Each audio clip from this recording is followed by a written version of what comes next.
Welcome to the Explainer. Sometimes to understand a huge economic decision, you have to look at a single, absolutely chaotic day. And that's exactly what we're going to do today.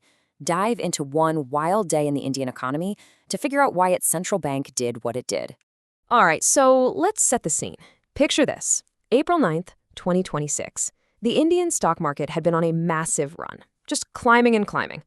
But then it was like someone just flipped a switch. All that optimism, poof, gone. And I mean gone. The main index, the Sensex, took a nosedive, dropping over 900 points in just one day.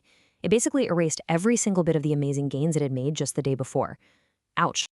And if you want a perfect picture of the mood, look no further than this.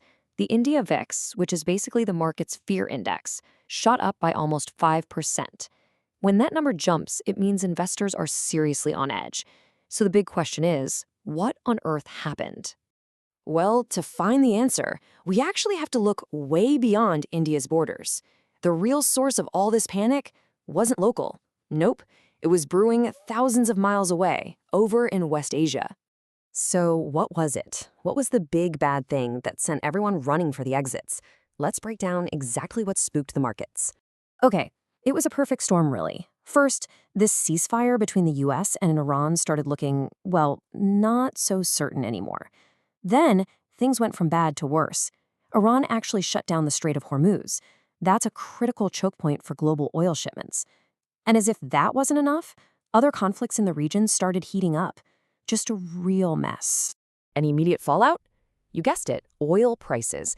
They'd taken a nice little dip when everyone thought the ceasefire would hold, but now they shot right back up, heading towards that scary $100 a barrel mark. And when oil gets expensive, everyone starts worrying about inflation. And for good reason.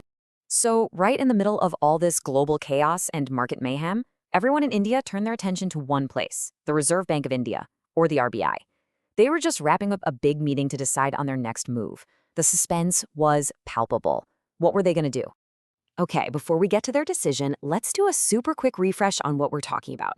The repo rate. It's the main tool the RBI uses to manage the economy. Think of it like a gas pedal. Lower the rate and you encourage more spending and growth. Raise the rate and you pump the brakes to fight inflation. Simple as that. So, with the world seemingly on fire, the RBI announced its big decision. And it was to do absolutely nothing. They held the repo rate steady at 5.25%. No change. Not a single basis point. Now, this wasn't them being indecisive or anything. It was a very deliberate wait-and-watch approach. But it begs the question, right? With everything moving a million miles an hour, why on earth would you choose to just stand still? Well, the answer is all about a balancing act. A really tricky one, actually. The RBI was caught between two massive competing economic forces pulling in opposite directions. So on one side of the scale, you had pretty solid economic growth. The RBI was forecasting a healthy 6.9% GDP growth. That's good. But on the other side, you had inflation pegged at 4.6%, with all these global problems threatening to send it soaring even higher. See the dilemma? And this really gets to the heart of it. The RBI governor, Sanjay Malhotra, put it perfectly. He said the key was to be vigilant, to monitor everything, and to really understand the balance of risks before making any sudden moves. And those risks were staring them right in the face. You had rising oil prices, which can cause a double whammy of higher inflation and slower growth. You had supply chains getting all messed up, and all that global uncertainty, it was making foreign investors nervous, and they were starting to pull their money out of India. Now, it's super important to remember that the RBI's move wasn't a standalone thing. It was actually just one piece of a much bigger puzzle, a broader countrywide strategy to basically build a firewall around the Indian economy. And get this, at almost the exact same time, the Indian government made a huge move of its own. They jacked up the fertilizer subsidy for farmers by more than 41,000 crore rupees.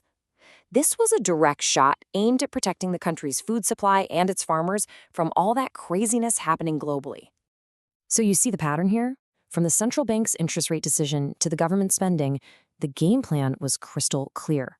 Batten down the hatches, protect the home turf from all the international volatility, and just try to keep things stable.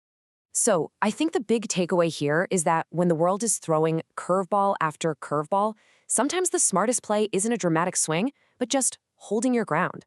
Which leaves us with a really interesting question to ponder. In this crazy volatile world we live in, maybe stability itself is the new growth. Hey, if you found this breakdown useful, you know what to do. Go ahead and hit that like button, share it with someone who might be interested, and of course, subscribe for more deep dives like this one. And we really do want to hear from you. What do you think about the RBI's strategy? Drop your thoughts in the comments below.